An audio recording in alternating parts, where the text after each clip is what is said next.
दोस्तों नमस्कार। मेरा नाम दिलीप ठाकुर है और फिलहाल मैं एनटीपीसी में एग्जीक्यूटिव कॉरपोरेट कम्युनिकेशन, सरल शब्दों में कहें तो पब्लिक रिलेशन ऑफिसर पीआरओ के पोस्ट पे हूँ। आज हम अपना जो इंटरव्यू का एक्सपीरियंस रहा है एनटीपीसी का, वो हम आप लोगों के साथ शेयर करने वाले हैं।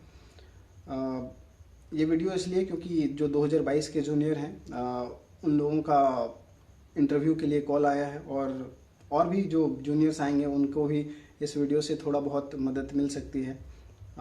ये ज़रूरी नहीं है कि इस तरह के ही सवाल आएँ, लेकिन हाँ थोड़ी बहुत सिमिलरिटीज़ हो सकती है। तो इस वजह से हम कुछ चीज़ें जो अपना एक्सपीरियंस है वो हम आप लोगों के साथ शेयर करना चाहते हैं।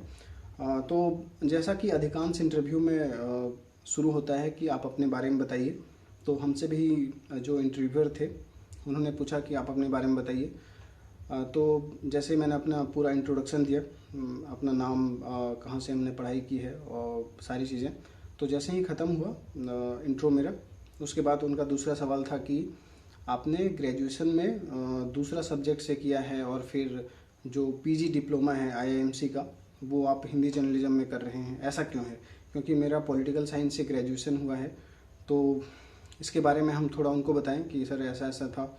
तो ये दूसरा सवाल था कि सब्जेक्ट चेंज क्यों है। और उसके बाद वो आते हैं सीधा स्टेट पे।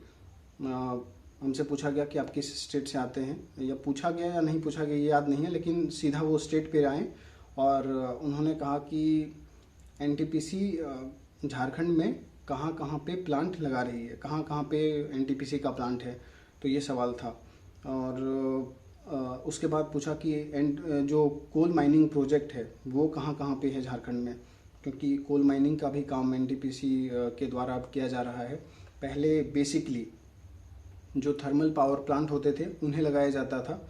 आप जानते हैं जो 70% जो बिजली जनरेशन होता है पूरे देश में वो एनटीपीसी के द्वारा सप्लाई किया जाता है। तो पहले पावर प्लांट का काम था बेसिकली, लेकिन अभी उड़ीसा, झारखंड और छत्तीसगढ़, इन राज्यों में एनटीपीसी के द्वारा कोल माइनिंग प्रोजेक्ट भी शुरू किया गया है, जहां से कोयला का खनन होता है।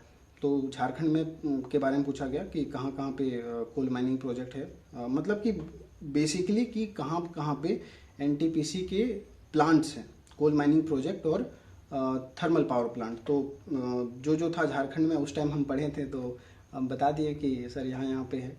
और इसके बाद उन्होंने पूछा कि झारखंड के जो पावर मिनिस्टर हैं वो कौन है, तो उस टाइम जो थे उनका नाम हमने बताया।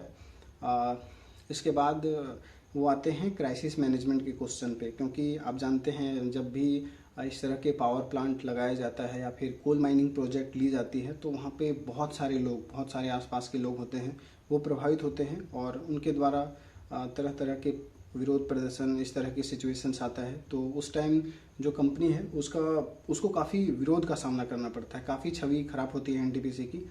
अभी आपने रिसेंटली यहाँ पे जोशीमठ का केस सुना ही होगा, तो इस तरह का सिचुएशन अन्य जगहों पर भी देखने को मिलता है। तो उन्होंने पूछा कि अगर क्राइसिस का सिचुएशन उत्पन्न होता है या फिर किसी तरह का हादसा हो जाता है आपके प्लांट में, तो आप क्या एक्शन लीजिएगा, आप कैसे जो मीडिया है या फिर जो कंपनी की छवि है उसको आप कैसे बैलेंस करिएगा, कैसे मैनेज करिएगा। तो ये सवाल था। और क्राइसिस मैनेजमेंट के सवाल के बाद वो झारखंड में जो पावर का पूरा डिस्ट्रीब्यूशन है या फिर कि कितना कैपेसिटी है, कितना पावर चाहिए झारखंड को, इसके ये सवाल था, कितना मेगावाट चाहिए, तो ये सवाल था। और उसके बाद वो फिर चले गए नेशनल लेवल पे। फिर उन्होंने पूछा कि नेशनल लेवल पे कितना पावर जनरेट एनटीपीसी अभी कर रहा है, तो उस समय लगभग बिलो 70,000 था, अभी 71,500 गीगावाट हो गया है और पहले कम था। तो ये आंकड़ा था, आई थिंक यही है, अभी मैं उतना कंफर्म नहीं हूँ, शायद यही है जो मैंने आपको बताया। तो ये था कि नेशनल लेवल पे एनटीपीसी कितना पावर जनरेट कर रहा है, ये एक तरह से कहिए कि ऑब्जेक्टिव क्वेश्चन था। और उसके बाद वो पूछते हैं कि एनटीपीसी के सीएमडी कौन है। सीएमडी जो सबसे हेड होते हैं, कहिए कि सर्वे सर्वा एनटीपीसी का, उनका नाम पूछा गया था।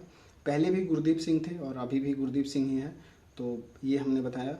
और अगला क्वेश्चन सीधा आता है कि एनटीपीसी सीएसआर एक्टिविटीज़ के तहत कौन कौन से काम करती है। आप सब जानते हैं कॉरपोरेट सोशल रिस्पॉन्सिबिलिटी के तहत जितनी भी बड़ी कंपनियां होती है, टाटा है, अंबानी है, जिंदल है, या फिर कोई और भी बड़ा कंपनी ले लीजिए, अभी तो छोटा छोटा कंपनी भी काफ़ी सारे सीएसआर इनिशिएटिव के तहत काम करती है।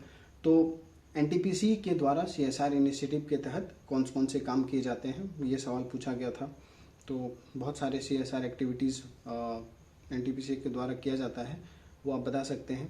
और इसके बाद उन्होंने पूछा कि क्लीन एनर्जी की दिशा में, क्योंकि थर्मल पावर प्लांट ही एनटीपीसी का सबसे ज़्यादा है देश में, और क्योंकि बिजली से जो बिजली है उसका उत्पादन कोयले से होता है, थर्मल पावर प्लांट है, तो बिजली उत्पादन करने के लिए जो एनटीपीसी है वो ग्रीन एनर्जी की दिशा में कौन से कदम उठा रही है। तो ये सवाल था, ग्रीन एनर्जी के लिए एनटीपीसी क्या क्या कदम उठा रही है, ये सवाल था। और इसके बाद ग्रीन एनर्जी के बाद उन्होंने शायद और कुछ शायद नहीं पूछा था। और इसके बाद उन्होंने कहा कि आपका इंटरव्यू हो गया और आप जाइए। तो ये सारे सवाल थे, मेजर सवाल। हाँ, एक चीज़ हम भूल गए आपको लोगों को बताना कि यहाँ पे मैगज़ीन का काम होता है, तो मैगज़ीन के बारे में भी हमसे पूछा गया था कि आपको मैगज़ीन डिज़ाइनिंग आती है। कैनवा पे उन्होंने पूछा था कि कैनवा पे आपको मैगज़ीन डिज़ाइनिंग आता है या नहीं। तो फिर हमने बताया था कि हाँ सर, हम लोगों का ये क्या बोलते हैं आईएमसी में काफ़ी सारा लैब जनरल हम लोग निकाले ही थे, तो उसके बारे में हम बताते हैं कि सर ऐसा ऐसा है। वो तो इन डिज़ाइनिंग में हुआ था, लेकिन हम सर को बताएं कि नहीं आता है थोड़ा बहुत। तो ये था मैगज़ीन डिज़ाइनिंग, क्योंकि यहाँ पे होता है तो ये लोग चाहते हैं कि ऐसे बंदे को हम हायर करें जिसको थोड़ा ग्राफिक वगैरह के बारे में जानकारी हो, पोस्टर बना ले, कैनवा के बारे में थोड़ा जानकारी है, तो कैनवा के बारे में आपसे सवाल पूछा जा सकता है। तो ये सवाल था। और ऐसा कुछ नहीं था, बस मेजर हमसे पर्सनली इतना ही पूछा गया। और तो बस इतना ही सवाल था। मुझे उम्मीद है आप लोगों से भी कुछ इस तरह के सवाल पूछे जाएं, क्योंकि हमसे जो सीनियर थे उन लोगों से भी लगभग इसी तरह के सवाल पूछे गए थे। ये डिपेंड करता है कि किन का जवाब उनको सेटिस्फाइंग लगता है। काफ़ी कम लोगों का सिलेक्शन होता है, आप देखते आ रहे हैं, तो थोड़ा चैलेंज तो है, लेकिन जितना कंफर्टेबली आप जवाब दे पाएँ आराम से, उतना आपके लिए बेटर होगा। तो बस यही सब सवाल थे। और जिसका भी सिलेक्शन मतलब कि शॉर्ट लिस्टिंग हुआ है, इंटरव्यू के लिए कॉल आया है, आप लोग आराम से दीजिए। और जिन लोगों के पास मेरा नंबर है, फिर भी अगर आपको लगता है कि कुछ और चीज़ पूछना चाहिए या फिर मेरे दोस्त से, उनसे आप आराम से बातचीत करिए और अच्छे से इंटरव्यू दीजिए। धन्यवाद।